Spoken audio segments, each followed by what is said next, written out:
केली असताना, मी तिथे गेलो असताना, माझ्या काय संबंध नाही असताना माझ्यावर स्वतःवर आहे, तिथे पोलीस स्टेशन मधला निरीक्षक, पोलीस अधिकारी सर्व असताना माझ्यावर खोटा विनयभंग दाखल करण्यात आला आहे। म्हणून जो संबंधित जो डिप्युटी आहे दुग्गड म्हणून आहे, त्याच्यावर चौकशी करून त्याच्यावर कारवाई व्हायला पाहिजे। कारण एक आमदारच्या मुलीला कोणी मारत असेल आणि तिथे गेले असताना माझ्यावर विनयभंग दाखल करत असताना चौकशी करायला पाहिजे।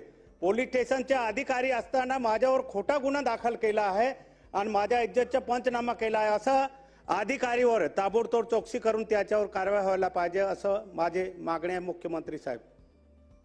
आमदार आमशा पडवी यांनी जो विषय मांडलेला आहे त्याचं गांभीर्य लक्षात घेता तात्काळ वरिष्ठ स्तरावर याची चौकशी केली जाईल।